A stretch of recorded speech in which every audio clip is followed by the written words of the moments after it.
오래전 얘기일 수 있겠죠. 루즈벨트 대통령이 여름 휴가를 맞이해서 아프리카에 가셔서 즐기고 그리고 배를 타고 뉴욕항으로 입항을 했답니다.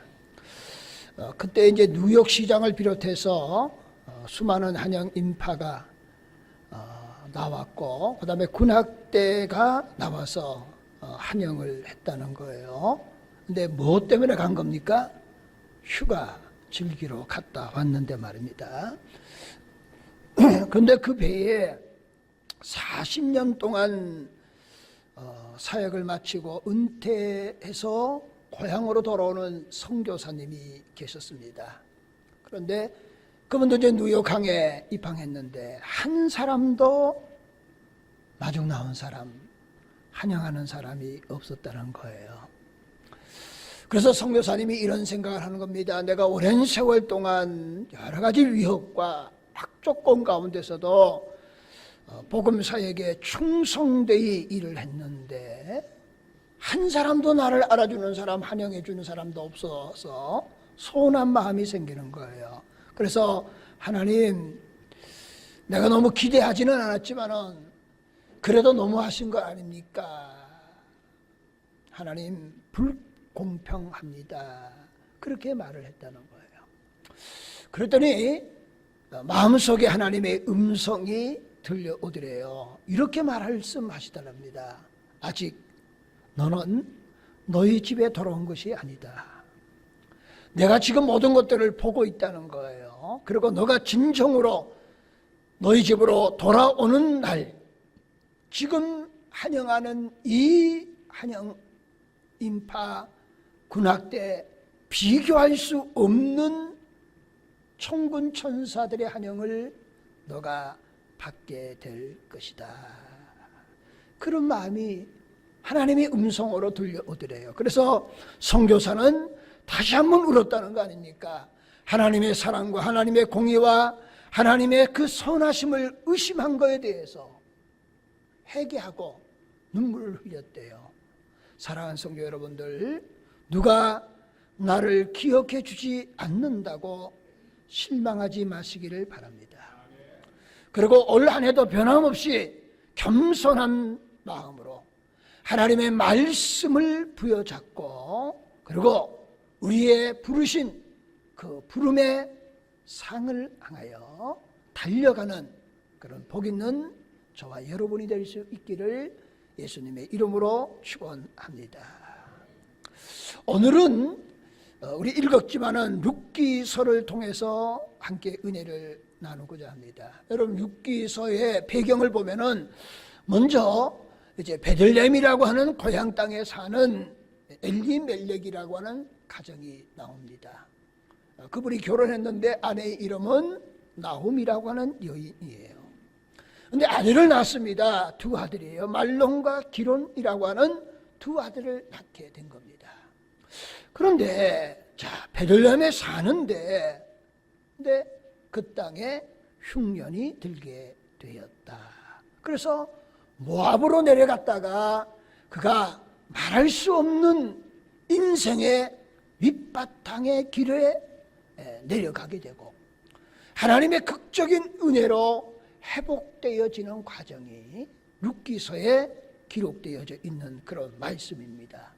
그러면 이 말씀을 증거하면서 이런 질문을 여러분에게 하면서 또 나 스스로에게도 해보는 겁니다.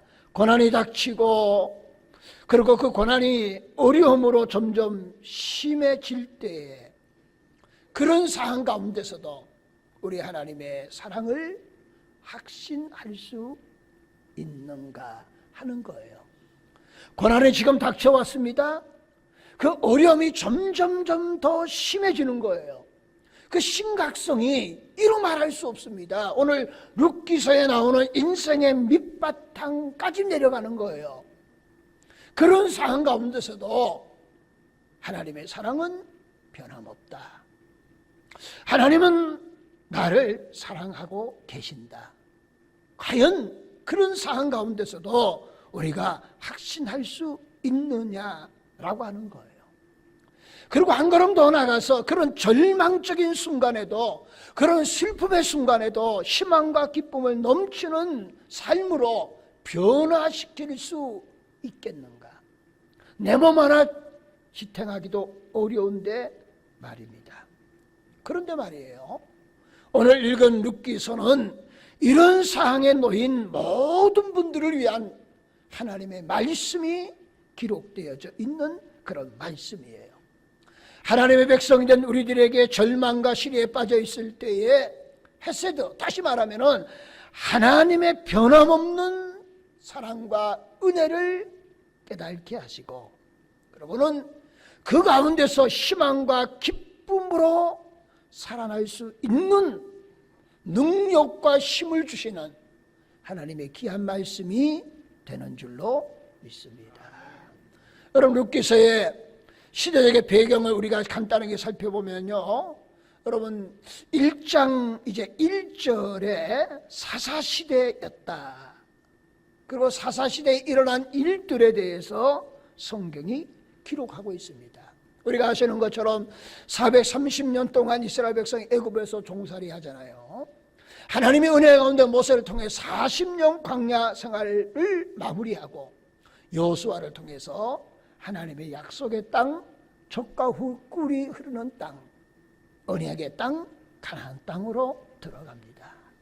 여러분, 들어가서 그들이 사사시대, 그러니까 한 400년 동안 하나님이 사사시대를 살게 하시고, 사사시대 이후에는 왕정시대가 형성되는 거예요. 왕을 세우는데 우리가 아시는 것처럼 1대 왕이 사울, 다윗, 솔로몬, 그리고 솔로몬 이후에 이스라엘이 남북으로 나누어지는 거예요. 그래서 북이스라엘, 남유다로 이렇게 나누어지는 배경을 가지고 있는 거예요. 그러면 왕이 세우기 전에 가나안 땅에 들어가서 그들이 정착해서 왕이 세우기까지 400년 동안이 뭔 시대냐? 사사시대이었다 하는 거예요. 그러면 사사시대에는 이스라엘 백성이 어떻게 살아갔는가? 성경이 기록하고 있어요. 이스라엘 백성들은 끊임없이 하나님 말씀에 불순종했습니다. 우상을 숭배하고 그리고 도덕적으로 타락한 삶을 살아갔다는 거예요.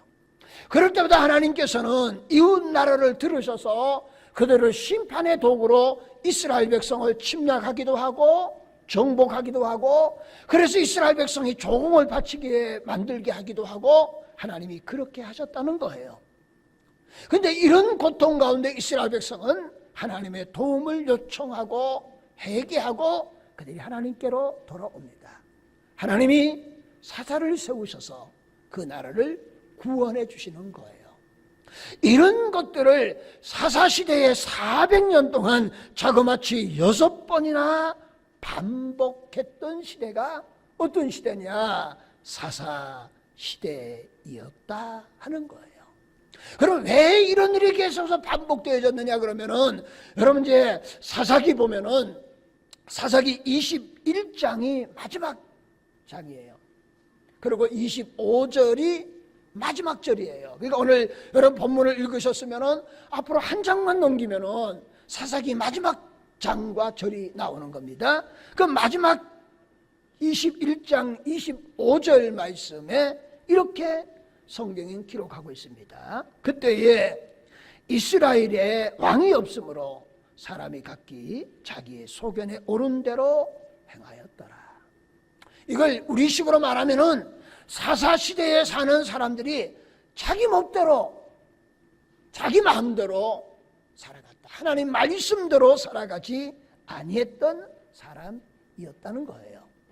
그러고는 이제 여러분 룻기서 1장 1절로 넘어오는 거예요. 이걸 이제 사사기 21장 25절과 룻기서 1장 1절을 연결하여서 읽으면은 이제 이렇게 되는 거죠. 자, 그때에 이스라엘의 왕이 없으므로 사람이 각기 자기의 속에는 옳은 대로 행하였더라. 사사들이 치리하던 때에 그때에 흉년이 드니라. 이 연결이 되는 거예요. 그러면은 우리가 아시는 것처럼 사사시대도 400년 사사시대였지만은 룻기서도 어느 시대였다는 거죠? 사사시대였다라고 하는 말이에요. 그러면은 여러분 사사기 그러고는 룻기서도 그 안에 넣어버리지 왜 하필이면 사사기하고 룻기서를 구분해 놓으셨을 것인가 하는 의문을 갖게 되는 거예요. 이런 차이가 있습니다. 사사기는 그 대상이 민족적인 개념이 있는 거예요. 근데 룻기서의 대상은 누구냐? 그 개인과 가정이라고 하는 의미가 있는 거예요. 그래서 사사기와 룻기를 분리해 놓았다라고 하는 거예요. 그러니까 하나님은 하나님의 구원의 역사는 민족 전체를 구원하는 하나님의 계획도 있지만은 그러나 하나님은 그 개인과 가정에도 동일한 은혜를 베풀어 주시는 하나님의 역사가 있음을 성경은 룻기서를 통해서 우리에게 보여주시는 거예요. 그러니까 룻기서는 아무리 절망적인 순간일지라도 하나님의 사랑은 변함이 없다. 어떤 상황 가운데 있을지라도 인생의 막다른 골목일지라도 그러나 하나님은 길을 예비해 놓으셨다 하는 거예요. 그 하나님은 우리의 고통으로부터 회복을 주시는 하나님이시고 우리의 기근으로부터 풍성한 수확을 주시는 하나님이시고 우리의 슬픔이 변하여 기쁨이 되게 하시고 내 모든 것들이 비워짐에 통하여 그것을 충분하게도 차고 넘치게 채우시는 하나님이시다. 그런 관점에 볼 때 오늘 제목이 인생에 이제 있어서 고난의 내리막 그리고 희망 아닙니까? 우리의 삶에 내리막길이 있다 할지라도 하나님의 은혜는 어떻게 우리에게 나타나느냐? 오늘 주어진 말씀을 통해서 함께 은혜를 나누고자 하는 거예요.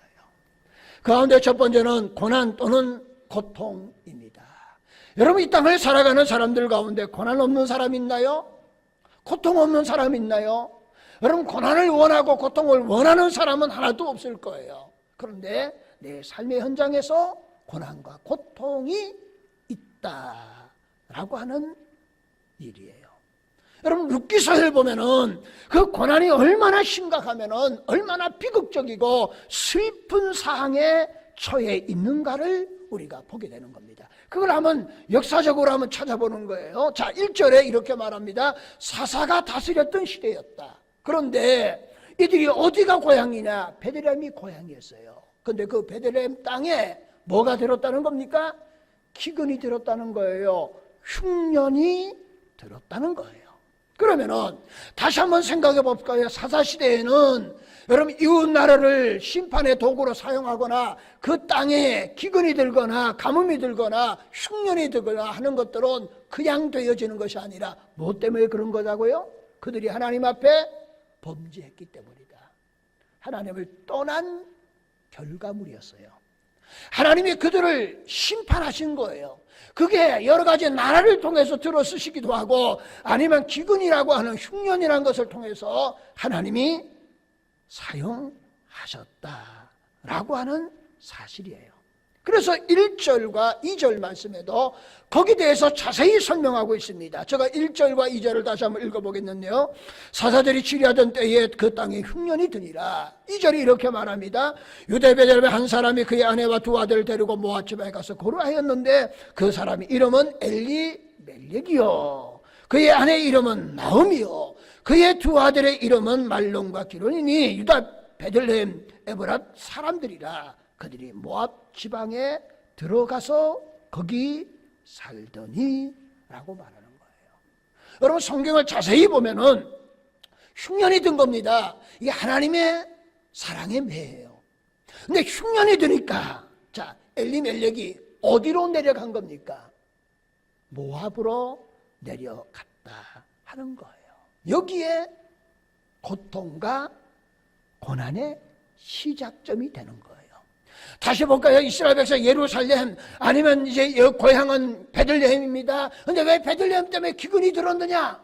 하나님을 떠나고 하나님의 말씀에 불순종한 결과물이에요. 그러니까 고난이 시작되니까 거기에서 무릎을 꿇고 하나님께 엎드려야 되는데 엘리멜렉 가족은 모압으로 내려가는 거예요. 약속의 땅을 저버리고 하나님의 언약의 땅을 저버리고 그들이 이방 땅 모압으로 내려갔다는 거예요. 여기에 문제가 있는 겁니다. 여러분, 모압이라고 하는 것은 우상이 가득한 곳입니다. 음란한 곳이에요. 여러분, 출애굽할 때의 민수기 25장에 보면은 모압 여인들의 유혹으로 인해서 이스라엘 남자들이 간음하는 죄를 범해요. 그래서 연병이 들어서 24,000명이 죽는 사건이 민수기 25장에 기록되어져 있는 겁니다. 그러니까 하나님은 이스라엘 백성들이 이방 사람들과 특별히 모압 사람들과 그래서 우상 숭배하고 불신앙에 빠질까 봐 그들과 접촉하기를 원치 아니하신 거예요. 그런데 엘리멜렉은 흉년이 드니까 그리로 내려가게 되었다는 거예요. 1절에 보니까 이렇게 말합니다. 거루하였더니, 이 말은 잠시 머물겠다고 하는 생각을 가지고 내려간 거예요. 그런데 2절 끝에 보니까 모압 땅에 살았다, 그 얘기는 잠시 거루하려고 갔는데 살아보니까 살만한 곳이에요. 그러니까 아예 그곳에 정착하게 되었다라고 하는 겁니다. 그러면은 엘리멜렉이 그것에 정착하게 된 두 가지 요소가 있는 겁니다. 첫 번째는 아직도 베들레헴에는 기근이 끝나지 않은 거예요. 돌아가려고 그러니까 아직도 베들레헴에는 기근이 끝나지 않으니까 돌아갈 수가 없는 거예요. 그리고 또 다른 하나의 요소는 여러분, 모압이 살만한 땅이었습니다. 여러분, 이번에도 제가 성지순례 내가 느꼈지만은 여러분, 이스라엘 백성들이 가나안 땅에 들어가면서 요단을 건너기 전에 동편에 두 지파 반이 그 땅을 달라고 요구한 거예요. 왜 그랬을까요? 그 땅은 기름진 땅이었기 때문이에요. 이번에도 갔더니 그 땅은 아니지만 조금 모압 땅은 좀 더 건너와서 더 저쪽에 이제 홍해 쪽으로 내려가는 길이지만은 거기도 얼마나 밀밭이 많은지, 지금은 밀수확대가 아니지만은 여러분, 야산같이 둥근 산에 전부 다 길가에 전부 다 밀밭 앞으로 파종할 그런 밭이었어요. 그러니까 모압 땅에 내려와 보니 얼마나 살기가 좋았느냐 그거예요. 그러니까 잠시 살려고 내려왔는데 아예 거기서 정착하게 되었다라고 하는 거예요. 그러니까 결국은 그걸 살다 보니까 엘리멜렉의 가정은 신앙생활 제대로 할 수 없었고, 그리고 하나님을 의지하기보다는 경제적인 것들을 의지하게 되었다라고 하는 거예요. 그래서 여러분, 전체적으로 보려면 이런 거죠. 엘리멜렉의 이름의 뜻은 나의 하나님은 왕이시다, 이런 이름의 뜻이에요.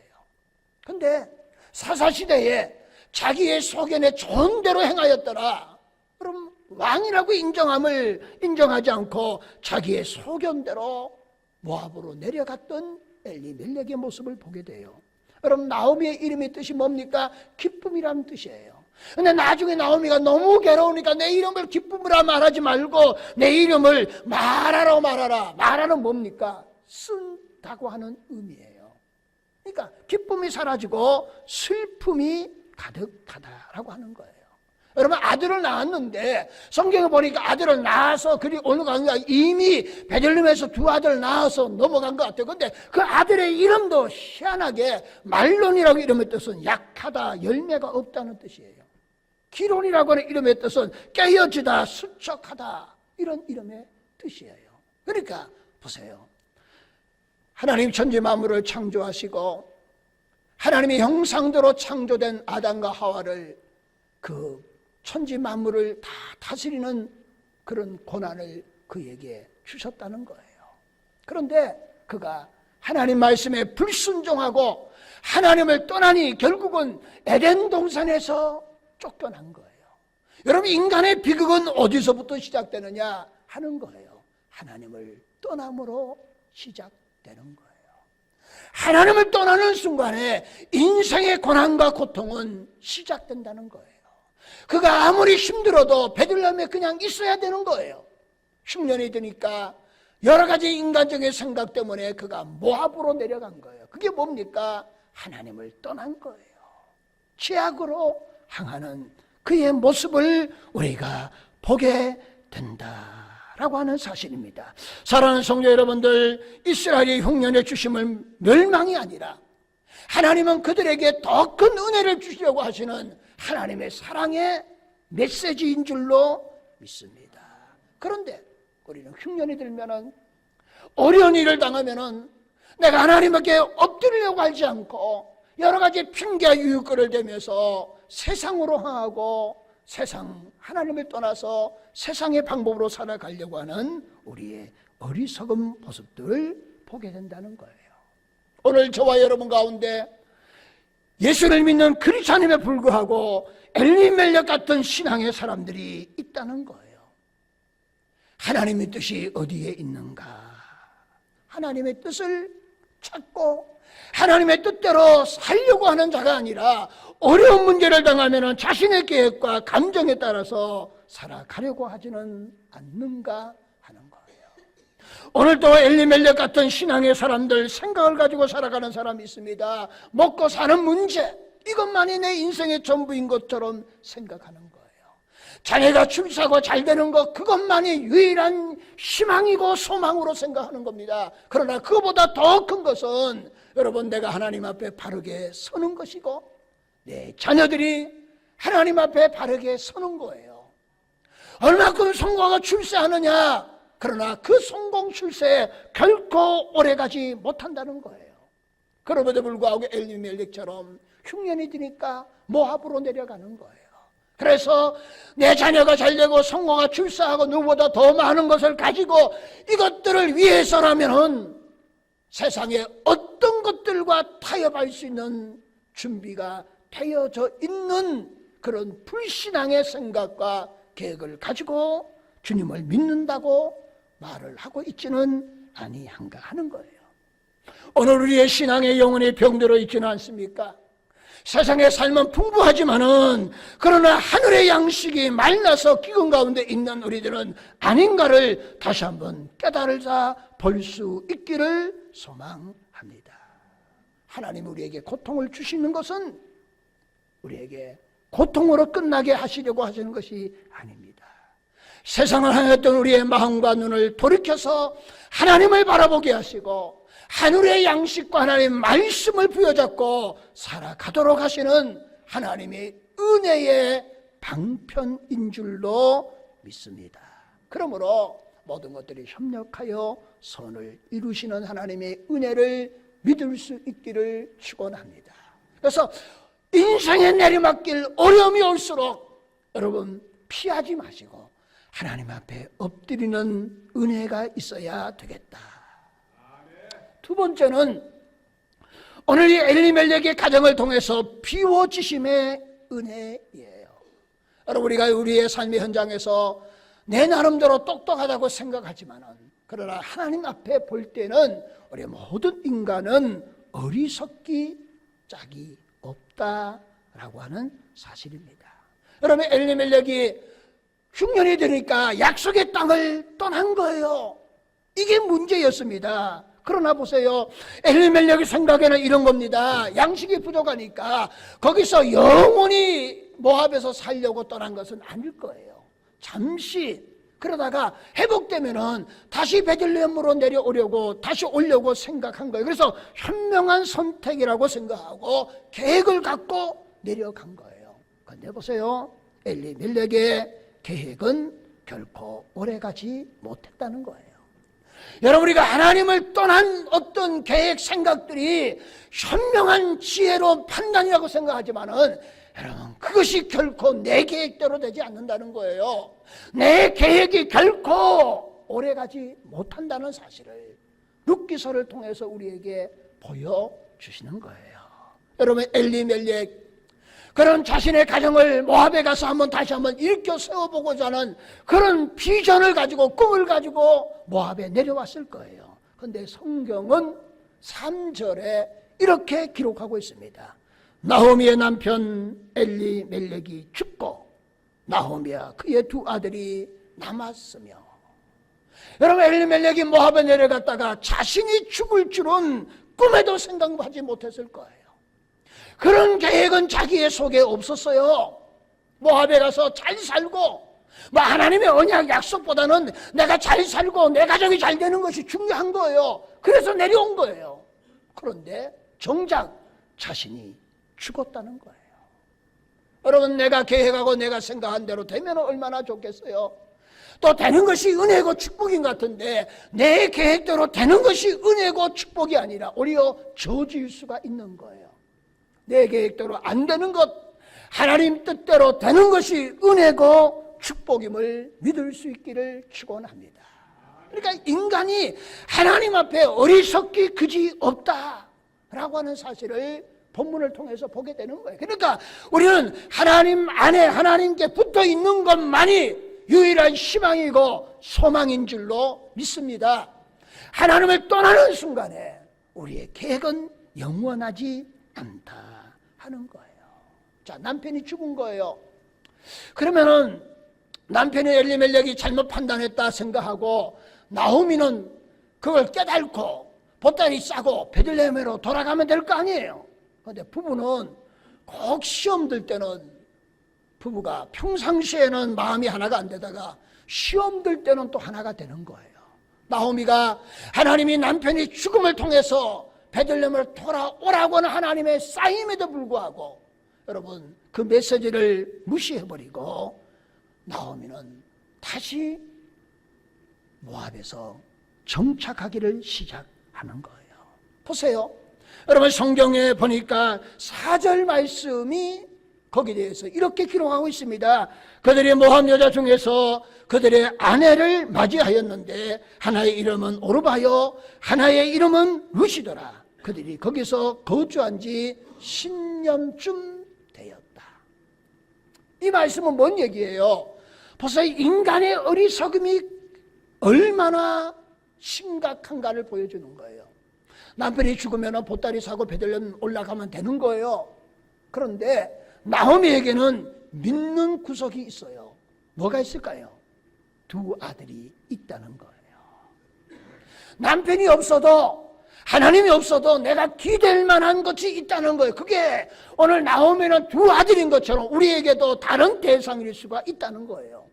그러니까 이 2 아들이 잘 되면 된다는 거예요. 그래서 나오미가 뭐 하는 겁니까? 아들들을 장가 보내기를 시작했다는 거예요. 장가 가서 그들이 정착하여서 그래서 거기서 번영하기를 원했다는 거예요. 기댈 만한 또 다른 2 아들이 있었다라고 하는 사실입니다. 여러분 이걸 통해서 아직도 우리가 깨어지지 못하고 하나님보다 더 의지하고 기댈 만한 것 있습니까? 여러분 그걸 조심해야 되는 거예요. 보세요. 5절이 이렇게 말합니다. 말론과 기른 2 사람이 다 죽고 참 룻기서에 보면은 너무 처참해도 너무 처참한 거예요. 나중에 설명드리지만은 하나님 이거 해도 너무 가혹하게 그 가정을 다루시는 거 아닙니까? 이렇게 질문할 정도예요. 자, 말론과 기른 2 아들이 다 죽고 그 여인은 2 아들과 남편의 뒤에 남았더라. 그러니까 세 여인, 그러니까 시어머니, 그 다음에 며느리 둘이 3 여자 다 혼자 남은 거예요. 자녀도 없는 겁니다. 절망적인 순간이었다는 거예요. 여러분 여기에 대해서 폴 밀러라고 하는 사람은 사랑의 삶이라는 책에서 이렇게 이 순간을 기록했습니다. 제가 한번 읽어보겠습니다. 나오미는 생족의 세계로 들어섰습니다. 그녀의 인생은 사실이나 끝난 것이나 다름이 없었습니다. 차라리 죽음이 해방입니다. 나오미의 비극은 내리막기의 영속입니다. 나오미에게 남은 것은 가정의 빈 껍데기 뿐이었습니다. 직업이나 생계 수단도 없었습니다. 당시 남편과 아들을 잃었다는 것은 고난의 극치입니다. 삶의 이유와 미래마저 잃어버렸습니다. 내리막길을 걷다가 모든 출구가 닫혔습니다. 이렇게 고백했다는 거예요. 그러니까 인간의 어리석음이 하나님의 그 사랑의 메시지가 있음에도 불구하고 계속해서 그 길로 내려가니까 마지막 인생의 막다른 길에 서게 되었다 하는 사실이에요. 여러분 이 사건을 통해서 우리는 하나님의 귀한 말씀을 깊이 묵상해 볼 필요가 있는 것 같아요. 왜 나오미가 베들레헴으로 돌아가지 않았고 그래서 이 지경까지 이르게 되었느냐 하는 거예요. 여러분 첫 번째는 약속의 땅을 떠났기 때문이에요. 두 번째는 모압 땅에 머물렀기 때문이에요. 세 번째는 하나님이 계속해서 그에게 메시지를 주시는 거예요. 근데 그 메시지를 무시했기 때문입니다. 그리고 네 번째는 이렇게 생각해 보는 거예요. 나오미가 사실은 이렇게 되기까지 교만한 마음이 있은 거예요. 남편을 의지하다가 남편이 없으니까 두 아들, 기댈 만한 두 아들을 의지한 겁니다. 하나님 대신, 하나님보다도 두 아들이 내 인생을 해결해 줄 수 있다고 생각한 거예요. 그런데 그런 나오미의 마음에 있는 모든 것들을 하나님이 다 거두어 가셨다는 거예요. 여러분, 내 마음 속에 하나님보다 더 사랑하는 거, 하나님보다 더 의지하는 거 있다면은 여러분 그것을 하나님 앞에 내려놓는 은혜가 있기를 축원합니다. 그거 움켜잡다가요 한순간에 사라지고, 그거 움켜잡다가 끝까지 움켜잡다가 여러분 오늘 나오미의 가정처럼 많은 대가를 지불할 수밖에 없다는 거예요. 그러면 좀 전에 말했던 것처럼 하나님 나오미에게 은혜를 주시고 가정에게 축복을 주시겠다는 하나님의 뜻은 알겠는데 이렇게 가혹하게 하실 필요까지 있겠느냐 하는 거예요. 근데 여러분, 이 땅에 있는 세상의 것들은 영원한 것이 하나도 없습니다. 그러기에 나오미와 나오미의 가정을 사랑하여 주셔서 그들의 영혼을 구원해 주시는 하나님의 뜻이 거기에 담겨져 있는 줄로 믿습니다. 그러므로 우리는 나오미처럼 인생의 밑바닥 내려가기 전에 우리의 인생의 주인 되신 하나님께 엎드리는 복 있는 저와 여러분이 될 수 있기를 예수님의 이름으로 축원을 드립니다. 이제 마지막 세 번째는 인생의 내리막길, 그리고 희망입니다. 여러분, 인생의 내리막길에 마지막 출구가 막혔다. 그러면은 이제는 인생이 끝난 것입니다. 희망이 없는 거예요. 오늘 나오미의 가정이 그렇게 되었다는 거예요. 여러분, 만약에 우리가 그런 일을 당하면 이렇게 말하지 않습니까? 하나님은 어디 계십니까? 저의 이런 고통을 보고만 계실 것입니까? 피를 토하는 질문을 하나님께 하실 수 있게 될 겁니다. 사랑하는 성도 여러분, 하나님께서는 나오미를 버리지 않으셨다는 거예요. 아니, 버리시지 않은 것이 아니라 처음부터 하나님은 나오미를 사랑하시고 은혜를 주시고 축복을 주신 줄로 믿습니다. 나오미가 어리석기 때문에 모압으로 내려가고 10년 동안 정착의 기간에 있음에도 불구하고 하나님은 천천히 그를 기다리고 계신 줄로 믿습니다. 그래도 안 되니까 하나님은 인생의 마름한 막다른 골목으로 가게 하시고 그 길에서도 또 다른 길을 열어 놓으신 줄로 믿습니다. 그게 오늘 6절에 기록되어져 있는 말씀이에요. 6절 말씀을 제가 읽어보겠습니다. 그 여인이 모압 지방에서 여호와께서 자기 백성을 돌아보시사 그들에게 양식을 주셨다 함을 듣고 이에 두 무리와 함께 일어나 모압 지방에서 돌아오려 하여. 그 앞부분 보니까 여호와께서 자기 백성을 돌아보셨다. 이게 하나님의 사랑이고 은혜인 줄로 믿습니다. 여러분, 하나님이 하나님 백성을 돌아보셨다고 하는 것은 베들레헴의 땅에 풍년이 들게 하셨다는 얘기예요. 풍년이 들게 하셨다는 것은 모압 땅에 있는 나오미를 통하여서 그 베들레헴 올라가기만 하면 문제가 해결된다고 하는 하나님의 언약의 은혜인 줄로 믿습니다. 여러분, 그 하나님의 언약을 모든 것들을 다 잃어버린 다음에 나오미는 그때서야 비로소 깨닫게 되는 거예요. 그리고 베들레헴으로 돌아간 줄로 믿습니다.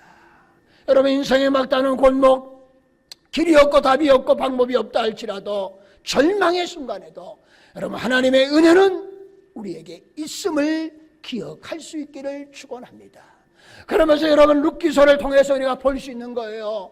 여러분, 룻기에게 하나님이 은혜를 주셨는데 룻이 무슨 해결했다거나 나오미가 무슨 하나님께 해결했다든가 그런 거 기록되기 전에 하나님이 하나님 백성을 불쌍히 여겨주셔서 긍휼히 여겨주셨다는 거예요.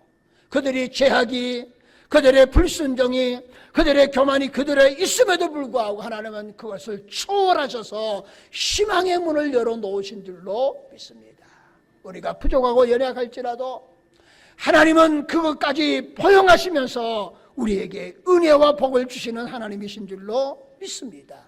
그러므로 우리는 어떤 경우라도 좌절하지 마시기를 바랍니다.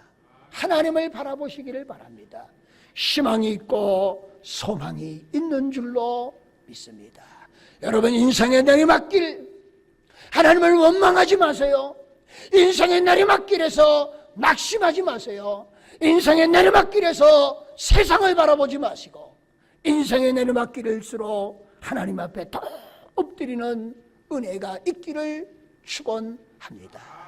그 인생의 내리막길의 삶의 순간순간마다 하나님의 사랑의 메시지가 있음에도 불구하고 우리는 어리석게도 하나님의 그 사랑의 매를, 그 사랑의 음성을 우리가 깨닫지 못하고 돌이키지 못하는 오늘 우리들의 모습 속에서 여러분, 다시 한번 하나님의 음성에 귀를 기울이시고 하나님의 음성에 반응하고 하나님의 음성에 순종하는, 하나님께로 진정으로 돌아오는 저와 여러분이 될 수 있기를 예수님의 이름으로 축원합니다. 하나님께로 돌아오기만 하면은, 여러분, 룻이 나중에 누구를 만납니까? 보아스를 만나잖아요. 예수님의 족보에 들어가는 그 영광스러운 은혜를 그 가정에게 베풀어 주시는 줄로 믿습니다. 그래서 믿음이라고 하는 것은 잘 될 때만 하나님께 감사하는 것이 믿음이 아니고 인생의 내리막길 속에서도 핑계하거나 이유되지 않고 하나님 앞에 더 엎드려서 더 놀라운 하나님의 은혜를 덧입은 그런 하나님의 놀라운 은혜가 오늘 이 자리에 모인 저와 여러분의 삶 속에 넘쳐오를 수 있기를 예수님의 이름으로 축원을 드립니다. 기도하시겠습니다.